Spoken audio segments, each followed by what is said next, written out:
بسم اللہ الرحمن الرحیم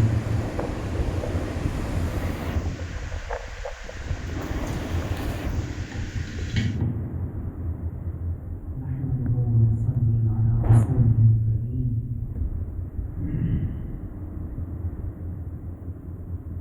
میرے عزیز یہ راہ سلوک کی جس میں آپ کو آئے ہیں راہ سلوک میں رکھنا پڑتا ہے۔ سلوک کا راستہ اللہ رب العزت اپنے خاص بندوں کو نصیب فرماتا ہے، اور راہ سلوک میں چلنے کے لیے سب سے پہلا قدم یہ ہے کہ انسان اپنے کو کچھ نہ سمجھے، یہ سمجھے کہ میں کچھ بھی نہیں ہوں، میں کچھ بھی نہیں جانتا، گویا کہ دنیا میں آ کر میں نے بھیڑ کر رکھی ہے، دنیا میں اگر کوئی پریشانی آ رہی ہے تو میری ہی وجہ سے آ رہی ہے۔ کسی راستے سے گزرے اور دو کتوں میں لڑائی ہوتی دیکھے تو یہ سمجھے کہ کاش میں ادھر سے نہ گزرتا تو ان دو کتوں میں لڑائی نہ ہو، شاید میری وجہ سے ان کتوں میں لڑائی ہوئی۔ آپ نے دیکھا ہوگا کہ جب تک زمین سخت ہوتی ہے اس کے اندر کوئی پیداوار نہیں ہے، اور جب وہ نرم ہو جاتی ہے تو اس کے اندر پیداوار بہت اچھی ہوتی ہے۔ یہاں پر کچھ کاشتکار اور پردھان بھی بیٹھے ہیں جن کو معلوم ہے کہ ایک زمین گورے کی ہے جو گاؤں سے بالکل قریب ہے، اور ایک زمین گاؤں سے بہت دور ہے۔ جو زمین دور ہے بنسبت اس کے گاؤں سے قریب والی زمین میں پیداوار زیادہ ہوتی ہے۔ کیوں ہوتی ہے؟ اس وجہ سے کہ گورے کی زمین گاؤں کے بالکل قریب ہوتی ہے، وہ گاؤں کی ساری گندگیوں کو برداشت کرتی ہے۔ گاؤں والا جو بھی اپنی حاجت پوری کرنے کے لیے اس میں جاتا ہے وہ اس کو بھی برداشت کرتی ہے۔ پھر اس میں گیہوں یا دھان یا گنا جو بھی چیز ڈالی جاتی ہے تو اس میں خوب پیداوار ہوتی ہے، کیونکہ اس نے اپنے کو بچھا لیا کہ تم کو جو بھی کرنا ہے کر لو، جو بھی ڈالنا ہے ڈال لو۔ جب اس میں ساری گندگیاں ڈالی جاتی ہیں تو اس میں بہت عمدہ پیداوار ہوتی ہے۔ ایک بستی سے دور کی زمین ہے جو سخت ہے، گیلا کہلاتا ہے، اس پر پانی بھی اگر گرتا ہے تو اس کو بھی برداشت نہیں کرتی، اس کو بھی ڈھلا کر نیچے پہنچا دیتی ہے۔ گھاس کے تنکے بھی اگر اس پر گر جاتے ہیں تو ہوا کا جھونکا آتا ہے، ان کو بھی اڑا کر دور پہنچا دیتا ہے۔ تو اس لیے اس زمین میں کوئی خاص پیداوار نہیں ہو پاتی۔ اسی طریقے سے میرے عزیز، جب تک تم اپنے کو نہیں بچھا لو گے، جب تک تم ساری باتوں کے برداشت کرنے والے نہ بنو گے، یہاں تک کہ تم کو کوئی گالیاں دے تم ان کو برداشت کرو، کوئی برا بھلا کہے اس کو بھی برداشت کرو، کوئی تمہارے اوپر کیچڑ اچھالے اس کو بھی برداشت کر لو۔ جب تم سب کچھ برداشت کرنے والے بن جاؤ گے تو تمہارا قدم راہ سلوک میں آ جائے گا۔ سرتاج الاولیاء حضرت بایزید بستامی علیہ الرحمہ کا قول کہ جب تک میں اپنے میں رہا تو میں اپنے سے بھی دور رہا اور اللہ سے بھی دور رہا۔ اپنے سے مراد کیا تھا کہ جب تک میں اپنے کو یہ سمجھتا رہا کہ میں ہوں تو اپنے سے بھی دور رہا اور اللہ سے بھی دور رہا، اور جب میں اپنے کو بھول گیا تو میں نے اپنے کو بھی پا لیا اور اللہ کو بھی پا لیا۔ تو میرے عزیزو، تو میں بار بار کہتا ہوں کہ اپنے کو تو بھول جاؤ کہ ہم کیا ہیں۔ ہم کچھ نہیں ہیں، حقیقتاً ہم کچھ بھی نہیں ہیں۔ اگر ہم اپنی حقیقت کو دیکھیں تو اس گندے پانی سے بنے ہوئے ہیں جس کو دیکھ کر گھن پیدا ہوتا ہے۔ اے میرے عزیزو، جب تک تم دنیا کا بوجھ اٹھانے والے نہیں بنو گے تب تک تمہارے اندر کچھ کمالات پیدا نہیں ہوں گے، اور جب تم دنیا کی چلی کٹی برداشت کرنے لگو گے، دشمنوں کی گالیاں برداشت کرنے لگو گے، گالیاں کھا کر بھی دعائیں دینے لگو گے، جیسے کہ اللہ کے نبی صلی اللہ علیہ وسلم نے گالیاں کھا کر بھی دعائیں کی، جب تک تم ایسے نہ بنو گے، جب تک تمہارے اندر پھول نہیں کھلے۔ اپنے کو بس یہ سمجھو کہ میں بھی عام طریقے کا ایک انسان ہوں، اس مقصد کے لیے اللہ رب العزت نے مجھے پیدا کیا ہے، وہ مجھ سے پورا نہیں ہو پا رہا، اور گویا دنیا میں نے ایک بھیڑ کر رکھی ہے۔ جب تک انسان اپنے کو اچھا سمجھتا رہتا ہے، اس وقت تک اس کے دل کی آنکھ نہیں کھلتی۔ یہ بڑا گہرا راز ہے کہ جب تک انسان اپنے کو ذلیل نہیں سمجھتا ہے، حقیر نہیں سمجھتا ہے، جب تک اس کے دل کی آنکھیں نہیں کھل پاتی، اور ان نظروں کو دیکھا ہوا تو غلط ہو سکتا ہے، ان نظروں کا دیکھا ہوا تو غلط ہو سکتا ہے، جھوٹا ہو سکتا ہے، مگر جب دل کی آنکھیں کھل جاتی ہیں، ایک بصیرت مل جاتی ہے، پھر انسان کی وہ نظریں بہت دور تک کام کرتی ہیں۔ اس دل کی بصیرت سے انسان پہچانتا ہے کہ کون اللہ کا دوست ہے، کس کا کیا مقام ہے، یہ کیا ہے، میں کیا ہوں۔ ایک مرتبہ خواجہ حسن بصری علیہ الرحمہ سمندر کے کنارے سے گزر رہے تھے، دیکھا کہ سمندر کے کنارے ایک حبشی بیٹھا ہوا، اس کے پاس عورت بیٹھی تھی، وہ حبشی بار بار سراہی سے پلٹ رہا ہے اور پی رہا ہے۔ خواجہ حسن بصری علیہ الرحمہ کے دل میں یہ خیال پیدا ہوا کہ ان سے تو ہم ہی اچھی ہیں، صرف ایک خیال پیدا ہوا، دل میں ایک بات آئی کہ سراہی میں شراب بھر رکھی ہے، گلاس پاس میں ہے، عورت پاس میں بیٹھی ہوئی ہے، اور گلاس میں بار بار پلٹ رہا ہے اور پی رہا ہے۔ اچانک میں یہ ہوا کے سمندر میں ایک کشتی جس میں 6 انسان تھے غرق ہو جاتی۔ وہ حبشی جو جام پر جام پی رہا تھا اور اس کے پاس عورت بیٹھی ہوئی تھی، جلدی سے سمندر میں کود جاتا ہے اور 5 کا ہاتھ پکڑ کر باہر لے آتا ہے اور کہتا ہے کہ حسن بصری، ایک کو تو بچا دے۔ خواجہ حسن بصری رحمہ کے پیروں کے نیچے کی زمین نکل گئی کہ یہ سمندر کی تہوں میں سے 5 کو بچا لایا اور میں ایک کو بھی نہیں بچا سکتا۔ اس شخص نے کہا، حسن بصری اللہ علیہ، میں صرف تیرے امتحان کے لیے آیا تھا کہ دیکھوں حسن بصری کہاں تک سلوک دے کر گیا، ابھی تک تیرے اندر خودی پائی جا رہی ہے، ابھی تک تیرے اندر خودی پائی جا رہی ہے۔ یہ جو عورت ہے یہ میری ماں ہے اور سراہی میں پانی ہے، تو بدگمانی کر رہا تھا، شراب پی رہا ہے اور پاس میں عورت ہے۔ اے حسن، 5 کو میں بچا لایا، ایک کو تو بچا لایا۔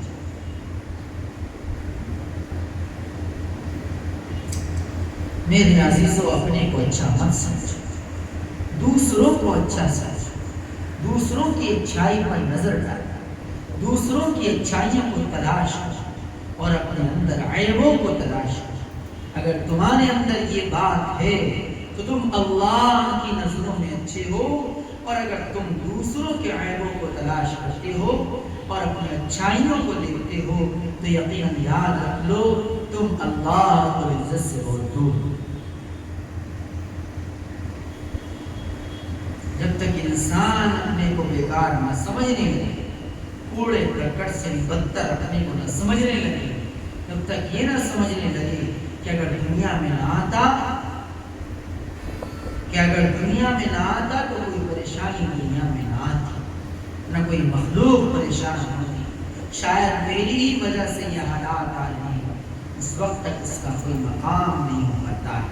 اور جب یہ سمجھنے لگتا ہے تو پھر اللہ کے یہاں اس کا کچھ مقام ہونا شروع ہو جاتا ہے۔ وہ یہ سمجھنا بھی اس لیے نہیں کہ اس کا کچھ مقام ہو جائے، وہ کچھ منزلیں طے کر لے، نہیں، اپنے آپ کو حقیر، بیکار، عاجز، کمزور سمجھنا۔ میرے عزیزوں، عاجزی اور انکساری راہ سلوک میں پہلا، عاجزی اور انکساری راہ سلوک میں پہلا ہے۔ بغیر عاجزی اور انکساری کے انسان آگے نہیں بڑھ سکتا۔ عاجزی انکساری ضروری ہے۔ علامہ اقبال رحمۃ اللہ علیہ صاحب کا وہ شعر اسی کو بیان کر رہا ہے کہ مٹا دے اپنی ہستی کو اگر کچھ مرتبہ چاہے، مٹا دے اپنی ہستی کو اگر کچھ مرتبہ چاہے، کہ دانا خاک میں مل کر گل و گلزار۔ جب تک تم اپنے کو مٹا نہیں دو گے، خاک میں ملا نہیں دو گے، اس وقت تک تم ابھر کر نہیں آؤ گے۔ ایک کاشتکاروں، جب تک تم گیہوں کا دانہ مٹی میں نہیں ملاؤ گے، تب تک تمہارے کھیتوں میں سبزہ اٹھ کر نہیں آئے گا۔ ایک کاشتکاروں، جب تک تم اپنے کو مٹی میں نہیں ملاؤ گے، تب تک تم مٹی سے نکال کر کچھ نہیں لاؤ گے۔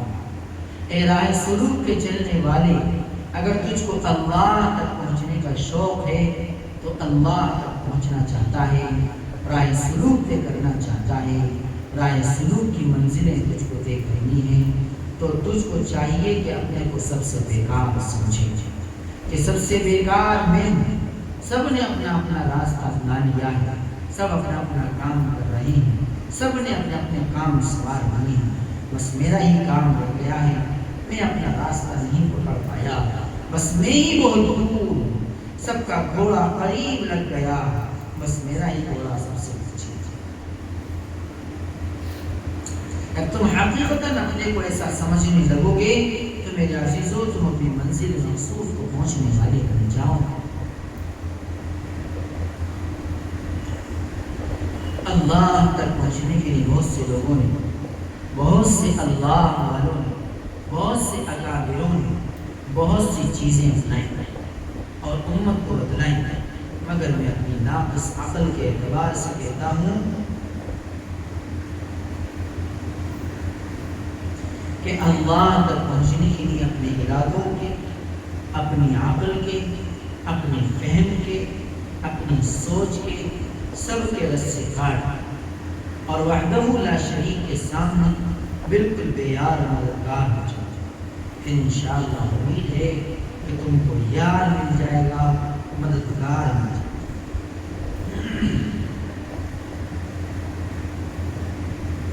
جب تک تم اپنے یاروں مددگاروں پر نظر رکھو گے، اپنی عقلوں کو دوڑاؤ گے، اپنے فہموں کو دوڑاؤ گے، مشرق سے مغرب تک تم بھاگو گے، شمال سے جنوب تک تم دوڑو گے، فرش سے عرش تک تم گھوم جاؤ گے، تو تم کو سوائے حیرانی کے کچھ نہیں۔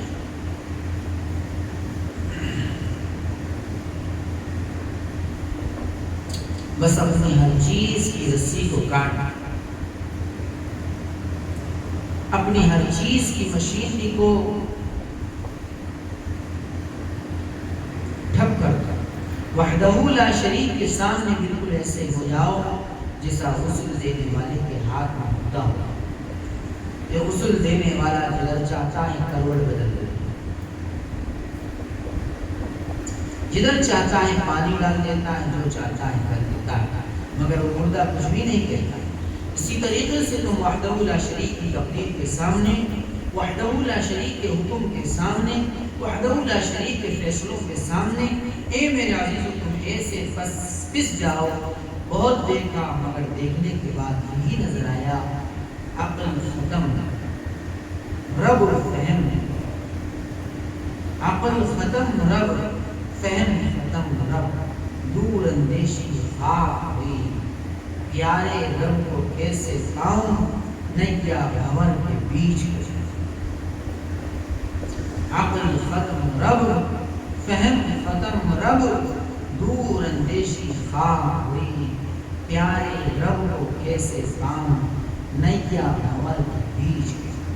اے میرے رب، اے میرے آقا، عقل بھی ختم ہے، فہم بھی ختم ہے، دور اندیشی بھی ختم ہے، عقل سے بہت ڈھونڈا، بہت پہچاننا چاہا لیکن نہیں پہچانا، فہم سے بہت تلاش کیا مگر نہیں ملا، دور اندیشی بھی بہت دوڑائی مگر کام نہ ہو سکا، ایک بھون کے بیچ میں ہوں، نہ کوئی یار ہے نہ کوئی مددگار ہے، بس تو ہی ہے۔ ارے نہ کنارہ کہیں نظر آ رہا، نہ ملاح کہیں نظر آ رہا، کشتی کے ٹکڑے ٹکڑے ہو گئے، کوئی یار و مددگار نہ ہو۔ یہ میرے عزیزو، جب تم ایسے ہو جاؤ گے تو پھر امید ہے انشاءاللہ اللہ تمہارا تعلق اللہ سے ہو جائے گا۔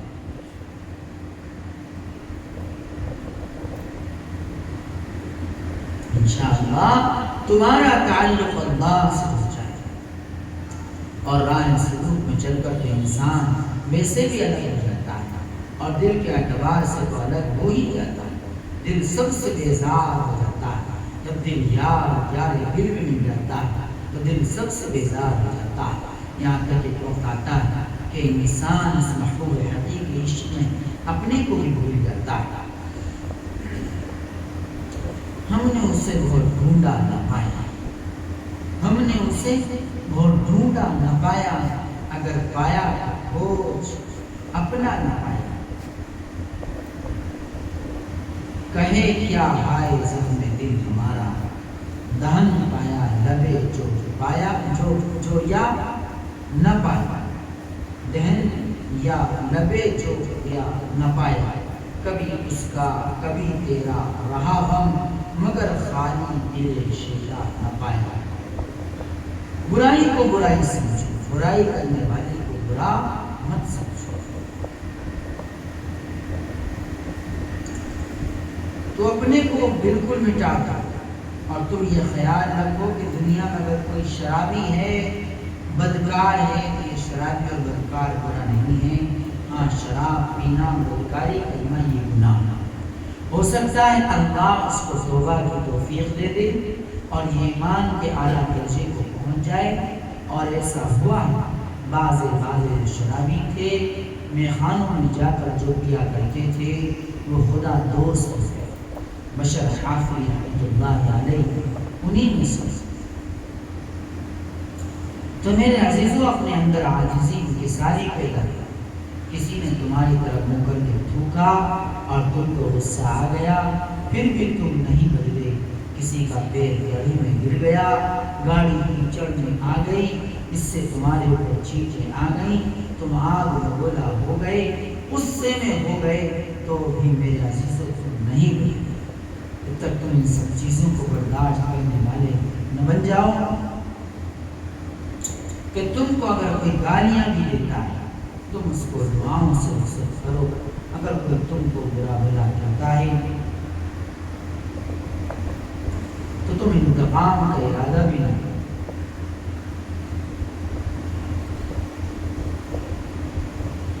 ہم مصطفیٰ مدنی صلی اللہ علیہ وسلم کی امت ہیں کہ جن کو مل کر پوری دنیا نے ستایا ہے، پھر بھی آپ صلی اللہ علیہ وسلم نے ان کے اور ان کی نسلوں کے لیے دعائیں کی۔ آقا مکی مدنی صلی اللہ علیہ وسلم کعبے کے سامنے حرم کے اندر سجدے میں، اور آپ صلی اللہ علیہ وسلم کی کمر مبارک اور سر مبارک پر اونٹ کا بوجھ لا کر رکھ دیا گیا۔ غور کیجیے کہ سجدہ کس کو ہو رہا ہے، سجدہ کس کو ہو رہا ہے؟ اللہ کو۔ کہاں ہو رہا ہے؟ کعبے میں۔ قریشی لوگ خوب جانتے ہیں کہ اوج کیا ہوتا ہے، اس میں پورا گندا میلہ بھرا ہوا ہوتا ہے، اور وہ بھی اونٹ کا۔ کتنا وزنی ہو، کتنا بڑا ہو، جس کی وجہ سے پیارے نبی صلی اللہ علیہ وسلم کا سر مبارک نہ اٹھ سکا۔ کافی دیر آپ صلی اللہ علیہ وسلم اپنے محبوب کے سامنے اسی حالت میں سجدے میں پڑے رہے، مگر میرے نبی صلی اللہ علیہ وسلم نے کسی کے لیے بد دعا نہیں کی۔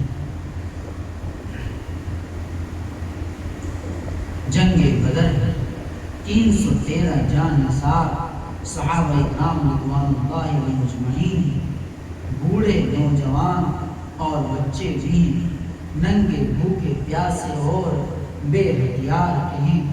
ادھر مقابلے پر لشکر جرار ہیں، 1000 جس کی تعداد ہے، ہتھیاروں سے لیس اور شکم سیر ہے۔ اللہ کے نبی صلی اللہ علیہ وسلم اپنے محبوب کے سامنے سجدے میں گر جاتے ہیں اور یوں نہیں کہتے اے اللہ تو ان کو ختم کر دے، بلکہ کیا کہتے ہیں، اے اللہ یہ مٹھی بھر جماعت جو میرے ساتھ ہے تیری نام لیوا ہے، اے رب اے میرے محبوب، اگر آج یہ کام آ گئی تو پتہ نہیں پھر کوئی ایسی جماعت پیدا ہو سکے یا نہ ہو سکے۔ اے میرے رب میری اس جماعت کی لاج رکھ لے۔ بد دعائیں نہیں ہیں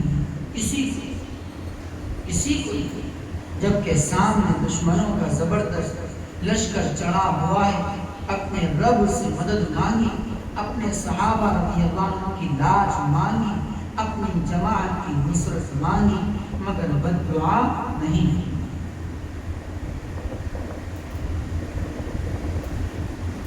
میرے عزیزوں بد دعا نہیں ہونی چاہیے، ساری پھوٹ ختم کر دیجیے، مزاج میں اکڑ نہیں ہونی چاہیے، تکبر نہیں ہونا چاہیے، گھمنڈ نہیں ہونا چاہیے، بناوٹ نہیں ہونی چاہیے، ریاکاری نہیں ہونی چاہیے۔ جب تک تمہارے اندر تکبر ہے، گھمنڈ ہے، بناوٹ ہے، ریاکاری ہے، بڑا پن ہے، سمجھ لو تم بیکار ہو۔ اور جس دن تم نے اپنے اندر سے یہ چیزیں نکال دی تو سمجھ لو تمہارا قدم وحدہ لا شریک کی طرف بڑھنے والا ہو گیا۔ ہر چیز اللہ رب العزت کی بنائی ہوئی ہے، ہر چیز کا خالق و مالک اللہ ہی ہے، اس لیے اللہ کی ہر چیز کی قدر کرو اور اپنے سے اچھا سمجھو، اور یہ سمجھو کہ اگر میں مر گیا تو مجھے کیڑے مکوڑے ہی کھائیں گے، میرا تو کھال بھی نہیں بنے گا۔ اگر جانور بھی مر رہا ہے تو اس کو دوسرا جانور کھا رہا ہے، میری تو خاک ہی بن جائے گی۔ ایک گھاس کا تنکا بھی اگر ہے تو اس کو بھی گائے کھا رہی ہے، اس کا دودھ بن رہا ہے، میرا کیا بنے گا؟ میں سب سے بیکار ہوں، سب سے بدتر ہوں، سب سے نکما میں ہوں۔ ایک کاش میں اس دنیا میں پیدا نہ ہوتا تو کوئی پریشانی دنیا میں نہ آتی، میں نہ ہوتا تو دنیا میں کوئی گمراہ نہ ہوتا، میں اس راستے سے نہ گزرتا تو ان دو شخصوں میں لڑائی نہ ہوتی، شاید میری نحوست سے ان میں لڑائی ہوئی۔ میرے عزیزوں عاجزی و انکساری راہ سلوک میں پہلا قدم خودی کو کر بلند اتنا کہ ہر تقدیر سے پہلے خدا بندے سے خود پوچھے بتا تیری رضا کیا۔ جب تک تم اپنے مزاج کو نرم نہیں بناؤ گے، اپنے کو ختم نہیں کر دو گے، نیست و نابود نہیں کر دو گے، تب تک تم اٹھ کر نہیں آؤ گے، ابھر کر نہیں آؤ گے۔ جب تک تم اپنے مزاج کو نرم نہیں بناؤ، اپنے کو ختم نہیں کر دو، نیست و نابود نہیں کر دو، جب تک تم اٹھ کر نہیں آؤ، ابھر کر نہیں آؤ، معرفت کا پودا نہیں لگے گا، اس کا پھول نہیں کھلے گا، اس پر میوہ نہیں لگے گا، جب تک تم دانے کو خاک میں نہیں ڈالو گے، جب تک وہ اگ کر نہیں آئے گا، جب تک تم اپنے کو خاک میں نہیں ملاؤ گے، اس وقت تک تمہارے اوپر پھول کھل کر نہیں آئے گا۔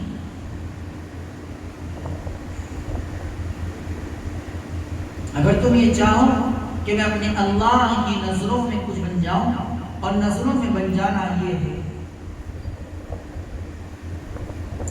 کہ میں اپنے اللہ کا بن جاؤں، اور اصل بات یہی ہے کہ میں اپنے محبوب حقیقی کا بن جاؤں، میں اپنے محبوب کو پہچان لوں، اپنے رب کو پہچان لوں، اپنے رب کو پہچاننے والا بن جاؤں تو سارے گھمنڈ، سارے تکبر، ساری بناوٹ، ساری ریاکاری، ساری پھوٹ پھاں، ساری مالداری، ساری طاقت، سارا شیخ سید مغل پٹھان ہونا تھوکنا پڑے گا، ورنہ جب تک تمہیں یہ نشہ رہے گا میں سید ہوں، میں مغل ہوں، میں پٹھان ہوں، میں مرزا ہوں، میں مالدار ہوں، میں طاقتور ہوں، میں عہدے والا ہوں، میں عبادت گزار ہوں، جب تک کوئی بھی نشہ تمہارے اندر ہوگا تم کچھ بھی نہیں بن پاؤ گے۔ عبادت بھی تمہارے اندر سب سے زیادہ ہو اور بیکار بھی تم اپنے کو سب سے زیادہ سمجھ رہے ہو تو پھر امید ہے کہ تم کچھ بن سکتے ہو، اچھے بن سکتے ہو۔ جو بیکار ہے وہ اپنے کو بیکار سمجھے، وہ تو بیکار ہے، جو بیکار ہے وہ اپنے کو بیکار سمجھے، وہ تو بیکار ہے ہی، مگر کمال کی بات تو یہ ہے کہ اچھے سے اچھے کام کرے اور پھر اپنے کو سب سے بیکار سمجھے۔ برا کام کر کے اپنے کو برا سمجھے کہ کوئی کمال کی بات نہیں ہے۔ اچھے اچھے کام کرو، زیادہ سے زیادہ نیک کام کرو اور پھر اپنے کو کچھ نہ سمجھو، یہ کمال ہے۔ تمہاری زندگی کا ہر لمحہ، ہر سانس اللہ کی عبادت میں، اس کی مخلوقوں کی خدمت میں لگا ہوا ہو اور پھر تم اپنے کو بیکار اور ذلیل و خوار سمجھ رہے ہو، اعلیٰ درجے کی کمال کی بات یہ ہے۔ اے میرے عزیزوں، راہ سلوک میں عاجزی و انکساری کے ساتھ ساتھ سلیقہ بھی ضروری ہے، کیونکہ سلوک سلیقے سے ملتا ہے۔ جسے اپنی زندگی گزارنے کا سلیقہ نہ ہو وہ سلوک کیا طے کر سکتا ہے؟ جس کو اپنی زندگی سیدھی سچی صحیح طریقے سے لے کر چلنے کا سلیقہ نہ ہو وہ سلوک کی منزلوں کو کیا طے کر سکتا ہے؟ ہمارے اسی سلسلے نقشبندیہ مجددیہ قدس اللہ اسرارہم کی ایک اہم بڑی حضرت مرزا مظہر جانے جانا رحمت اللہ علیہ دہلی چین کے قبر میں آرام فرمائے۔ ان سے بادشاہ ملنے آیا، آ کر حضرت کی خانقاہ میں بیٹھ گیا اور کہا کہ حضرت پانی پلوا دو۔ حضرت نے فرمایا کہ یہاں کوئی کسی کا نوکر نہیں، ادھر گھڑا رکھا ہوا ہے، اس میں سے پانی پی۔ اٹھا، اٹھ کر پانی پیا اور پیالہ اسی پر ڈھک دیا، مگر پیالہ ترچھا ڈھکا گیا۔ حضرت کو غصہ آیا اور سخت لہجے میں کہا کہ بدتمیز، تجھ کو بادشاہ جس نے بنایا ہے، تجھ کو ابھی پیالہ ڈھکنا بھی نہیں آیا؟ جب تجھ سے پیالہ سیدھا نہیں رکھا جا سکتا تو حکومت صحیح طریقے سے کیا چلا سکتا؟ ارے یہ پیالہ سیدھا بھی تو رکھا جا سکتا تھا۔ ٹوپی بجائے ترچھی کے سیدھی بھی تو رکھی جا سکتی۔ پائجامے میں ایک پائچہ اونچا ایک نیچا، اس کے بجائے دونوں برابر بھی تو رکھے جا سکتے ہیں۔ جب ہم کو اپنے گھر کا سلیقہ نہیں ہے کہ چپل کہیں پڑے ہیں، پلیٹیں کہیں پڑی ہیں، بیوی کہیں پھر رہی ہے، ہم کہیں پھر رہے ہیں، تو سلیقہ کہاں سے پیدا ہے؟ اگر تم کو سلوک پیدا کرنا ہے تو سلیقہ پہلے اپنے اندر لے آیا، اپنے گھر میں لے آؤ، اپنے کھانے پینے میں سلیقہ لے آؤ۔ یوں ہی نہیں کہ گنواروں کی طرح بیٹھ کر کھا لیا، پتہ نہیں چل رہا ہے کہ بیٹا کو مسلمان کھا رہا ہے یا کوئی اور کھا رہا ہے۔ پہلے اپنی زندگی میں سلیقہ پیدا کرو، اپنے گھروں میں سلیقہ پیدا کرو۔ اگر تمہاری زندگی میں سلیقہ آ گیا تو تم سلوک طے کر سکتے ہو، اور جب سلیقہ ہی تمہاری زندگی میں نہیں ہے تو تم سلوک کہاں سے طے کرو؟ لوگوں نے پاگل اور بیوقوفوں کا نام مومن رکھا ہے کہ جن کو نماز پڑھنے کا سلیقہ نہیں ہے، ٹوپی اوڑھنے کا سلیقہ نہیں ہے۔ قل هو اللہ یاد نہیں، اس کو کہتے ہیں کہ مومن آ رہا۔ یہ مومن، ارے مومن کی ہر چیز سلیقے سے ہوتی، مومن کی ہر چیز صلاحیت والی ہوتی، مومن عقل مند اور ہوشیار ہوتا ہے، پاگل اور بیوقوف نہیں ہوتا ہے کہ کوئی چیز کہیں پڑی ہے، کوئی چیز کہیں پڑی ہے۔ بہت سے سمجھدار مہمان مدرسے میں آتے ہیں، مجھ سے کہتے ہیں کہ جی ہم دروازے سے ہی پہچان لیتے ہیں کہ حضرت مدرسے میں ہیں یا نہیں ہے۔ میں نے کہا بھائی کیسے؟ تو کہا کہ جب آپ مدرسے میں ہوتے ہیں تو ہر چیز سلیقے سے ہوتی ہے، طلبہ بھی سلیقے سے ہوتے ہیں، جوتیاں بھی سلیقے سے رکھی ہوتی ہیں، اور جب آپ نہیں ہوتے ہیں تو کوئی چیز سلیقے سے نہیں ہوتی، کوئی چیز کہیں پڑی ہے، کوئی چیز کہیں پڑی ہوئی ہے۔ طلبہ بھی دروازے پر کھڑے رہتے ہیں، کہیں لوٹا پڑا ہے، کہیں چپل پڑی ہوتی ہے، اور بات بھی صحیح ہے۔ اس سے ہمیں اندازہ ہو جاتا ہے کہ آپ مدرسے میں نہیں ہیں۔ ارے چپل سیدھی بھی تو رکھی جا سکتی ہے یا الٹی کر کے ڈالی جائے گی؟ بولی، تمیز ہی نہیں کرتے، پڑی ہے الٹی تو پڑی۔ میں تو کسی کی جوتی الٹی دیکھتا ہوں تو سیدھی کر دیتا ہوں اور یہ سمجھتا ہوں کہ یہ چپل میرے اللہ کی طرف الٹی ہو رہی ہے، اس کا رخ عرش اعظم کی طرف ہے، اور عرش اعظم پر میرا محبوب، اس کی جوتی کا تلا عرش اعظم کی طرف ہو رہا ہے۔ اس سے اللہ کی بے ادبی میں محسوس ہوتی ہے۔ تو میرے عزیزوں، تمہاری زندگی میں اگر سلیقہ نہیں ہوگا تو تم سلوک کہاں سے سیکھو؟ اپنی زندگیوں میں سلیقہ لاؤ، اپنے گھروں میں سلیقہ لاؤ، سلیقے کے ساتھ اپنی زندگیاں گزارو، سلیقے کے ساتھ اپنی بیوی بچوں کو رکھو، سلیقے سے ان کے ساتھ رہو۔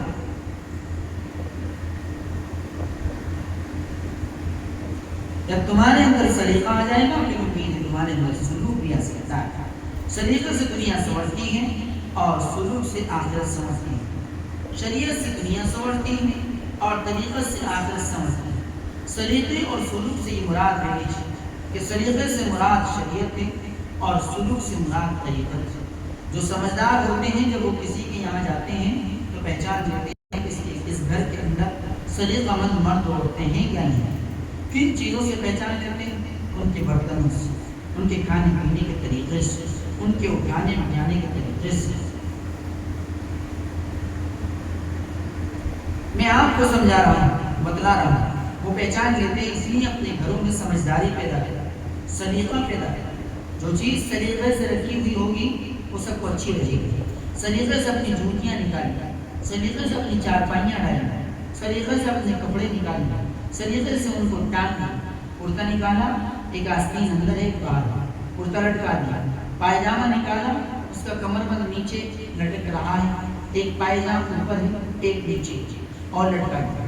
بہت سے لوگ اس طرح کے دیکھنے میں آتے ہیں، ارے جس کو اپنی زندگی گزارنے کا سلیقہ نہیں ہے، جوتیاں نکالنے، کپڑا لٹکانے کا سلیقہ نہیں ہے، سلوک اس کے اندر کہاں سے آ جائے؟ اپنی زندگی الٹ جلٹ مت گزارو، پہلے صحیح طریقے کی اپنی زندگی بناؤ، صحیح طریقے سے اپنی زندگی گزارو، پھر آخرت بھی تمہاری صحیح ہو سکتی ہے۔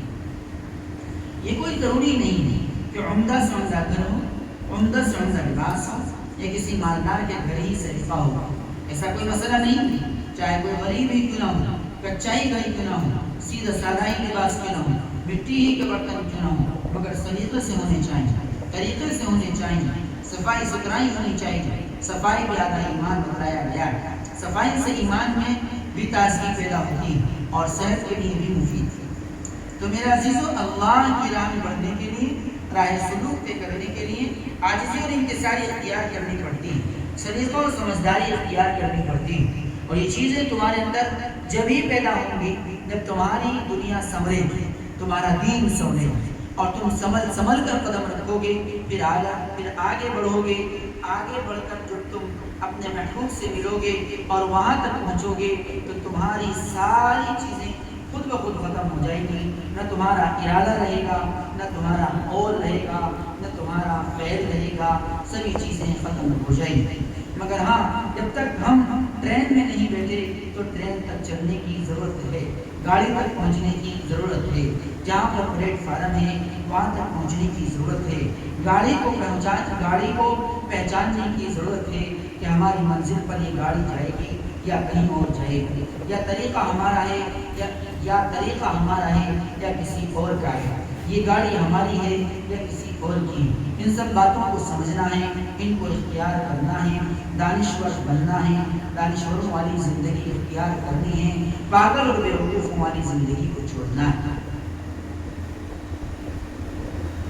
ایک بار اپنے اللہ سے رشتہ پیدا کر کے دیکھ لو، اپنے اللہ سے جڑ کر دیکھ لو، سارے عیب کھل کر سامنے آ جائیں گے، پھر ساری خواہ کا تمہیں پتہ چل جائے گا کہ خواہ میں کیا چیز ہوتی ہے۔ اور یہ جو دوسرا خواہ دکھا رہا ہے یہ دیکھنے میں انسان ہے مگر باولا ہوتا ہے، تمہیں نظر آنے لگے گا۔ اس لیے اپنی اچھی عادتیں بناؤ، اچھے اوصاف بناؤ، اچھے اوصاف کو اپناؤ۔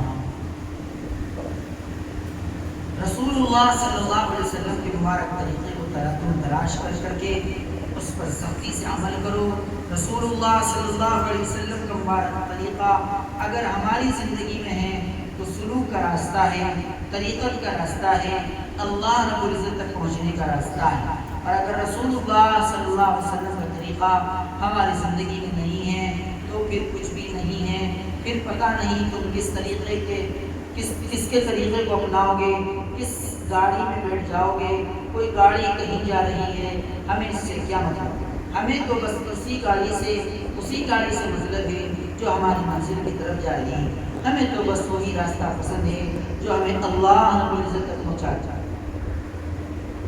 وہی ہماری منزل ہے، وہی ہمارا مقصود ہے، وہی ہمارا مطلوب ہے، وہی ہمارے دلوں کا راز ہے، وہی ہمارا معبود ہے، وہی ہمارا محبوب حقیقی ہے۔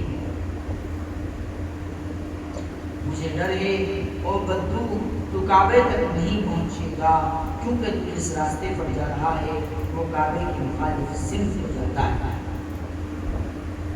اللہ رب العزت ہمیں صحیح شعور اور سمجھ عطا فرمائے اور اپنے پیارے محبوب صلی اللہ علیہ وسلم کے مبارک طریقے پر چلنے کی، اس پر عمل کرنے کی توفیق عطا فرمائے۔ آمین۔ وآخر دعوانا الحمد للہ۔